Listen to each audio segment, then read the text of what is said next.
Hello friends, welcome to Udumalai cooking. இன்றைக்கி நம்ம வீடியோவில் நம்ம இந்த கொளுத்துற வெயிலுக்கு இதமான ஹெல்த்தியான கம்பங்கூழ் எப்படி ஈஸியாக டேஸ்டியாக பண்ணுறதுன்னு தான் பார்க்க போகிறோம். இந்த கம்பங்கூழ் இதே மாதிரி நீங்கள் ட்ரை பண்ணி பாருங்கள். வாங்க இதை எப்படி பண்ணுறதுன்னு பார்க்கலாம். கம்பங்கூழ் பண்ணுறதுக்கு நான் உடைச்ச கம்பு தான் இந்த கப்புக்கு 1 கப்பு எடுத்துருக்குறேன். இதை இப்போ நம்ம கழுவி எடுத்துக்கணும். ஏன்னா உடைச்ச கம்பானதுனால நிறைய தூசியெல்லாம் இருக்கும், தோலெல்லாம் மிதந்துட்டு வரும். அதனால் கழுவி எடுத்துக்கலாம். தண்ணி ஊற்றினாலே தெரியும் பாருங்கள், நிறைய இந்த மாதிரி மிதந்துட்டு வரும். அதனால் இதை ஒரு கழுவி நம்ம எடுத்துக்கலாம். பாருங்கள், இந்த மாதிரி கழுவி எடுத்ததுக்கப்புறமா தேவையான அளவு தண்ணி ஊற்றிக்கோங்க. தண்ணி ஊற்றினதுக்கப்புறமா தேவையான அளவு உப்பு சேர்த்துக்கலாம். உப்பு சேர்த்ததுக்கப்புறமா ஸ்டவ்வில் வச்சு வேக வச்சு எடுத்துக்கலாம். 5 நிமிஷத்தில் வெந்துருங்க. இந்த உடச்ச கம்போ நீங்கள் இது குக்கரில் தான் வைக்கணும் கிடையாது, இந்த மாதிரி பாத்திரத்தில் வச்சு வேக வச்சாலும் 5 நிமிஷத்தில் வெந்துடும். இது வேகட்டும். இப்போ பாருங்கள், நல்லா கொதிச்சிருச்சு. கொதிச்சதுக்கப்புறமா அப்பப்போ இந்த மாதிரி கலந்து விட்டுக்கோங்க. அப்போ தான் அடி பிடிக்காமல் நல்லா வெந்து வரும்.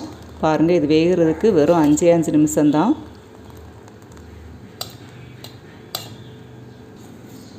பாருங்கள், 5 நிமிஷத்தில் நமக்கு நல்லா வெந்துருச்சு.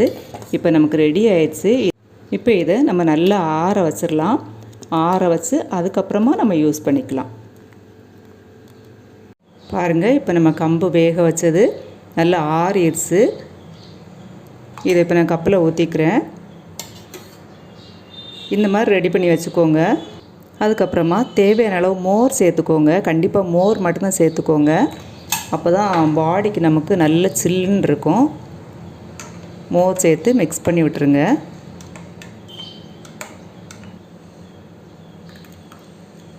அது கூடவே கொஞ்சமாக வெங்காயம் சேர்த்து நீங்கள் குடிச்சிங்கன்னா வயிற்றுக்கு நல்ல சில்லுன்னு இருக்கும். ரொம்ப அருமையாக இருக்குங்க. இந்த சம்மர் சீசனில் இதே மாதிரி ரெடி பண்ணி மண்பானையில் வச்சுக்கோங்க. காலையிலே நீங்கள் ரெடி பண்ணி மண்பானையில் வச்சுட்டிங்கன்னா நாள் முழுசும் குழந்தைங்க வீட்டில் உள்ளவங்கெல்லாம் என்ன பண்ணுவாங்க, தண்ணி தாகமாக இருக்கும்போதெல்லாம் இதை குடிச்சுக்குவாங்க. உடம்புக்கும் ரொம்ப நல்லது. பாடி நல்ல கூலாக இருக்கும். இந்த சம்மர் இந்த கொளுத்துற வெயிலுக்கு ரொம்ப இதமாக இருக்குங்க. இது குடித்தா ரொம்ப ஹெல்த்தியும் கூட.